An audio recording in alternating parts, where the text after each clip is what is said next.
গুপ্ত দেশের শিক্ষা প্রতিষ্ঠান এখন উত্তপ্ত এই একটি শব্দ ঘিরে। প্রতিপক্ষ সংগঠনকে ঘায়েল করতে এই শব্দের যে রূপ নিয়েছে সংঘর্ষেও।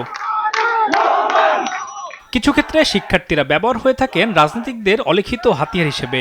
গত মঙ্গলবার চট্টগ্রাম সিটি কলেজের একটি দেয়ালে লেখা হয় গুপ্ত। এমন দেয়াল লিখন নিয়ে সংঘর্ষে জড়ায় ছাত্রদল ছাত্র শিবির, যার উত্তাপ এখন ঢাকা বিশ্ববিদ্যালয় সহ দেশের বিভিন্ন শিক্ষা প্রতিষ্ঠানে। দীর্ঘদিন নীরবে কৌশলে রাজনীতি করেছে এক সময় নিষিদ্ধ সংগঠন ছাত্র শিবির। সংগঠনটি প্রকাশ্যে আসে 5 আগস্টের পর। সে থেকেই শিবিরের অনেক নেতাকর্মীর বিগত রাজনীতি নিয়ে সমালোচনা শুরু হয়, যাদের অনেকেরই ছিল নিষিদ্ধ ছাত্রলীগের সঙ্গে সংশ্লিষ্টতা।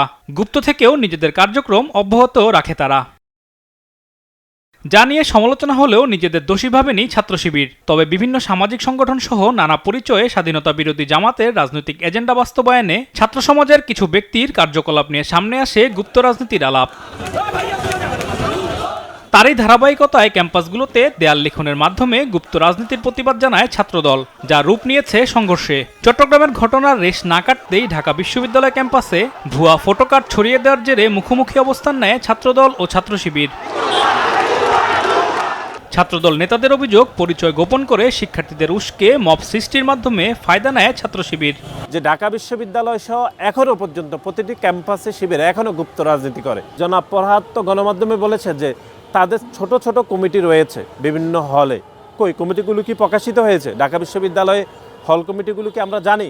তবে শিবির নেতারা বলছেন, ট্যাগিং করে নিজেদের অবস্থান শক্ত করতে মরিয়া ছাত্রদল। কিছু হইলে যুদ্ধাপরাধী এভাবে ফ্রেমিং করা হতো, কিছু হইলে শিবির, এভাবে ফ্রেমিং করে সবার উপর তারা কি করতো, তাদের কথা বলাকে বন্ধ করে দেওয়ার চেষ্টা করতো। ভালো কথা সেটাকে তারা থামিয়ে দেওয়ার জন্য তারা এই গুপ্ত ফ্রেমিং করে তার উপর হত্যা, তারপর হামলা, এটাকে জাস্টিফাই করতে চাচ্ছে। রাজনীতি বিশ্লেষকরা মনে করছেন, বর্তমান পরিস্থিতিতে গুপ্ত রাজনীতি কাম্য নয়। কার্ডস নিয়ে রাজনীতি করে যারা তাদের বুক পেতে দেয় এবং এটা যদি ধারাবাহিক থাকে, এটার একটা গুরুত্ব আছেই সোসাইটিতে। আর যদি আপনি সবসময় কৌশল করে চলতে থাকেন, সেটা একটা দিক, কিন্তু সেই কৌশলটা তো আপনি যে কৌশল করছেন সেই শিকারটা আপনাকে করতে হবে। আলিমুজ্জামান সাফওয়ান, দেশ টিভি, ঢাকা।